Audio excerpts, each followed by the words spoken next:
নমস্কার। সংগ্রামী যৌথ মঞ্চের পক্ষ থেকে সুপ্রিম কোর্টের সামনে থেকে আপনাদের সকলকে স্বাগত জানাচ্ছি। আজকে সকলেই দেখেছেন যে শুনানি শুরু হয়েছিল এবং সেখানে যথারীতি রাজ্য সরকার যেভাবে বিগত 3 বছর ধরে এই মামলাকে বারবার করে পিছিয়ে নিয়ে যাওয়ার প্রচেষ্টা করেছে, আজকেও তার অন্যথা হয়নি। আজকেও চেষ্টা করেছেন যাতে করে এটাকে পিছিয়ে নিয়ে গিয়ে আবার এটাকে ডিলে করতে পারেন, কিন্তু আমাদের আইনজীবীদের প্যানেলের উপস্থিতি বলুন অথবা মানে সমস্ত ব্যাপারটাকে যদি মানে লক্ষ্য করেন তাহলে তার যে কার্যকারিতা, এই সমস্ত কিছু নিয়ে আজকে যেটা দাঁড়ালো যে মানে জাজরা আজকে ডিটারমাইন করেই নিয়েছেন যে এই মামলাকে আর পিছোতে দেওয়া যাবে না। কর্মচারীদের যে অধিকার বারবার করে মানে বঞ্চিত হচ্ছে, সরকার ইচ্ছা করে করছে, আমার মনে হয় মানে মাননীয় বিচারপতিদের মাথাতেও সেটা ঢুকেছে এবং তারা বলেছেন যে আগামীকাল থেকে পরপর শুনানি হয়ে এই মামলা শেষ হবে।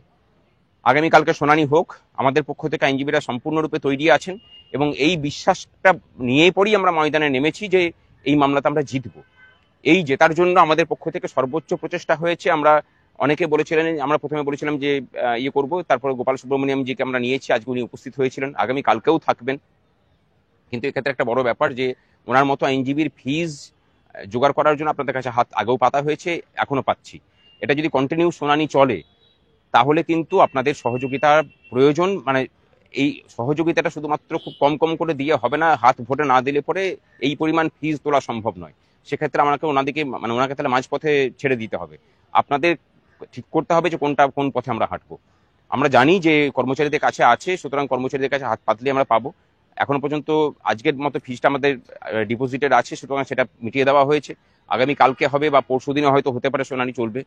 সুতরাং সমস্ত কিছু নিয়ে একটা বড় বাজেটের ব্যাপার। আপনারা প্লিজ সহযোগিতা করুন, এছাড়া কিন্তু রাস্তা নেই। এই মামলা আমরা একদম জয়ের দোরগোড়ায় এসেছি। এই লাস্ট শুনানি চলছে, এই শুনানি শেষ হোক, আমরা জিতবো। ভালো থাকবেন। আমি খুব বেশি কথা বলছি না, সবাই দেখেছেন যে কিভাবে হয়েছে এবং যে আইনজীবীদের প্যানেলকে আমরা নামিয়েছি তাদের প্রতি যাদের রেসপেক্টও দেখেছেন। সুতরাং সমস্তটা মিলেমিশে আমরা বলতে পারি যে কর্মচারী পক্ষের হয়ে সকলেই যে মানে করেছেন। আমরা সংগ্রামী যৌথ মঞ্চে যে কথাটা বলে ঢুকেছিলাম যে সকলের হাতকে শক্ত করতে আমরা ঢুকছি, সেই চেষ্টার কোনো মাত্রা কসুর করিনি। এবার বাকিটা আপনাদের উপরে। আমরা আমাদের সেরা লড়াইটা দিচ্ছি, আপনারা প্লিজ এগিয়ে আসুন।